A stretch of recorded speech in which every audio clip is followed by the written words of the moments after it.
for in this beat.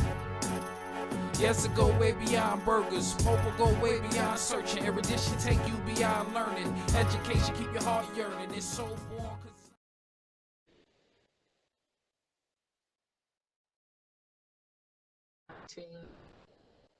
1925. Okay, now Noble Drew Ali, he taught civics to help get the people back active and get them to enforce the Constitution. In 1925, he set up the Moorish Holy Temple of Science. Now, may have heard of the Moorish Science Temple of America, but a lot of times, a lot of people rarely hear about the Moorish Holy Temple of Science. This was still a civic organization. So I'm gonna write Moorish Temple of Science. And this was still a civic organization. Okay, now, and while we're on this, in 1925, Noble Drew Ali set up this organization with some other trustees, and this was legally incorporated.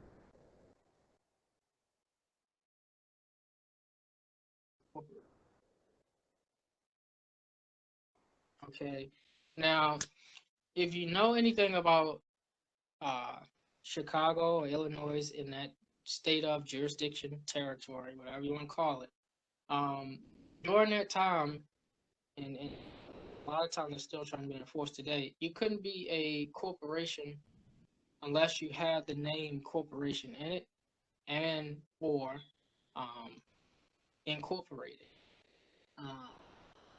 And you had to do it through the state.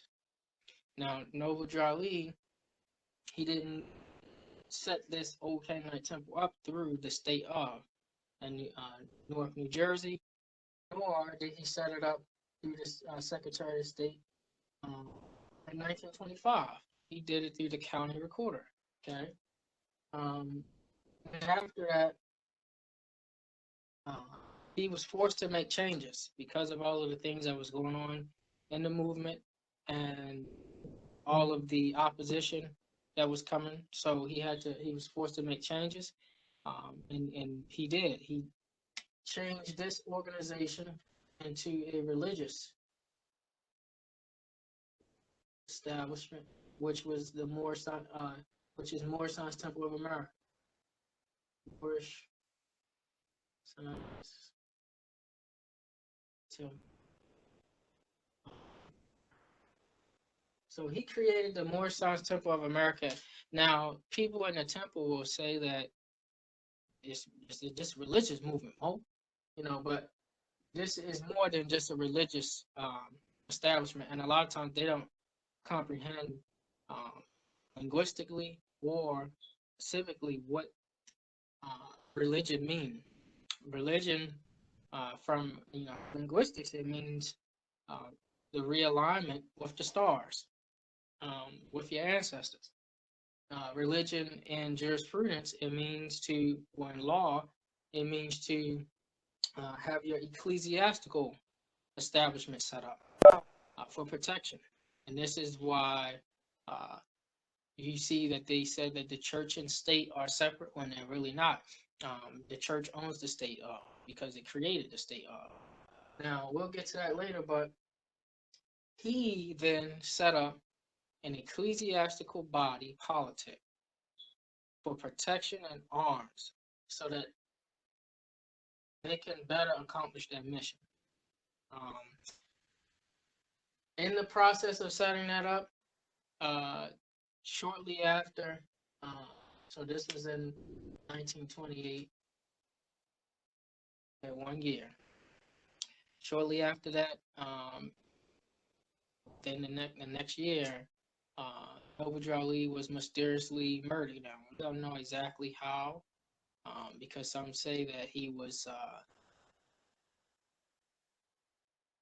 had, what is it, pneumonia. Okay, well, he actually cured pneumonia back then and had remedies for that. So, not gonna make speculations, but uh, some other sources say that he was falsely detained. Okay, which he was by uh, the Chicago police, and it was for the alleged murder of uh, one of the brothers, Moors at the time, uh, and he was basically jealous and plotting against Noble Drew Ali with the Ashkenazi Jew. And Oscar de Priest was, a huge figure during the time, uh, and he was around in that era. He was actually they all was sharing the same building. Um, that a Ashkenazi was renting out to them, and this building is still in Chicago to this day. But Noble Drew Ali then was accused of stabbing and shooting and killing this Moor. Um, but it was false. He wasn't even there. He wasn't in Chicago at that time. Traveling. And this was a plot, spearheaded by the Ashkenazis because they have those books, the same books that they give to the people in the churches, um, and they don't understand the prophecies because they knew who he was and they had actually predicted him coming. They was waiting on it. And in fact, Albion had wrote about a significant time that took place in 1928 where the Star and Crescent was showing in Chicago. Everybody came outside to see and witness. It was actually huge, and it was shining right near where Noble Drew Ali was at. And she wrote an article about him and said he must be a prophet. Um, Shelby Crosby. Now, this article you still can pull that offline, but they knew who he was and they knew why he came. It's also rumored that he went to see the Queen of England to reclaim the estate back, okay, the land back from them, and she, of course, yielded. This is what is hearsay. This is what's said. We haven't verified this, um, but he also did go to um, the OAS, okay, and he went to the OAS and and he got mandate, okay, to come on back to North America and to have mandate as a nation state, the North Gate. But he was falsely accused of murder, and they knew that they didn't have anything on him. So whenever you're innocent back then, they couldn't just release you. No, they didn't. They didn't just release you. They wanted to hold you, try to get you on something, to get you to confess.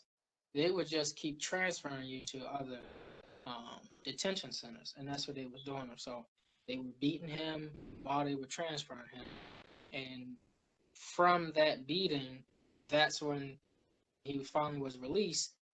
Um, that's when he ended up passing a week later. Um, but most of his work uh, was put out for us to pick up. He set up these temples as regencies.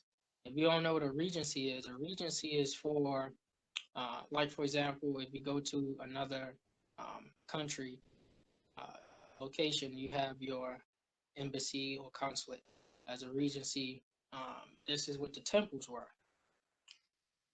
He mandated that every temple head, which is a grand chief, have a school. Okay, so you have your government and you have your school.